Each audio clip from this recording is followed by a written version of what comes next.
Bonjour, un nouvel épisode de Démystifions l'audio et l'acoustique où nous allons parler de la vitesse des fréquences sonores. En effet, j'entends parfois certains professionnels dire que les sons aigus se propageraient plus vite que les sons graves. Alors, est-ce vrai ou faux ?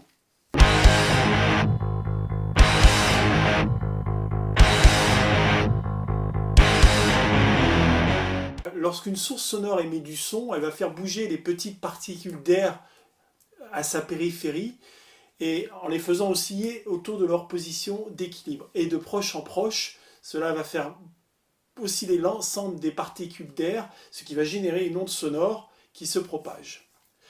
Or, la propagation d'une onde est un phénomène que nous retrouvons dans plusieurs domaines de la physique et qui est parfaitement maîtrisé d'un point de vue théorique.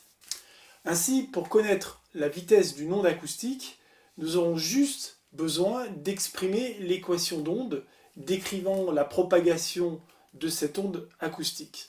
Reprenons ces petites variations de particules d'air. Ces petites variations vont créer de légères surpressions et dépressions locales autour de la pression atmosphérique. Une variation de pression acoustique est en fait une variation de la pression atmosphérique. Mais celle-ci est infime. Pour vous en rendre compte, réalisez qu'un niveau sonore de 94 dB SPL correspond à une variation de pression de 1 pascal. À comparer avec la pression atmosphérique qui est de l'ordre de 100 à 1300 pascal. Ce côté infime de la variation est important, car c'est aussi ce qui va nous permettre d'alléger les équations et les calculs en se restreignant à de faibles variations et à l'acoustique linéaire. Je ne vais pas trop rentrer dans les détails, car c'est assez trapu, et plutôt vous présenter des résultats simplifiés. L'important, c'est de comprendre d'où ça vient, c'est-à-dire comment est obtenue cette équation d'onde, et ce que l'on peut en déduire relativement à la vitesse du son en fonction de la fréquence. Donc, pour trouver cette équation d'onde acoustique, on va utiliser trois équations fondamentales appliquées à un volume élémentaire de fluide d'air, un volume infinitésimal. La première de ces équations, c'est la relation fondamentale de la dynamique, que vous avez peut-être vue en terminale scientifique et qui dit que la somme des forces à appliquer à un corps de masse m est égale à cette masse multipliée par son accélération. Appliquée à un volume élémentaire de fluide, on obtient alors ce qu'on appelle l'équation de l'air, où ρ représente la masse volumique, v la vitesse de la particule, et d l'opérateur dérivé particulière, et p la pression.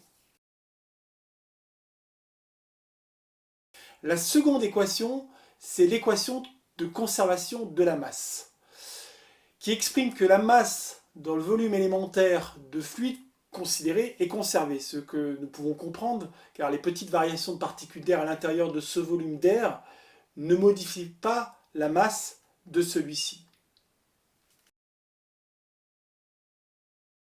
La troisième équation, c'est la loi de compressibilité de tout fluide, qui est en fait l'équation d'état d'un système à l'équilibre thermodynamique, exprimant une relation entre différents paramètres physiques, la pression, le volume, la température, déterminant son état.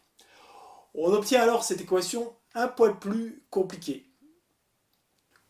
Cependant, comme on va considérer que c'est une transformation qui s'effectue sans échange de chaleur, c'est-à-dire une transformation adiabatique, on obtient, et là, nous voyons apparaître un terme C, un terme qui est homogène à une vitesse.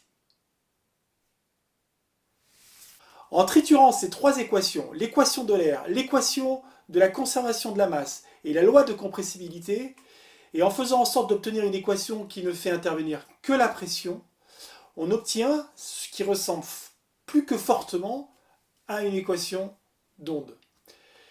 Et ça, on sait parfaitement le résoudre. On obtient un résultat de cette forme dans le cadre d'une onde sphérique.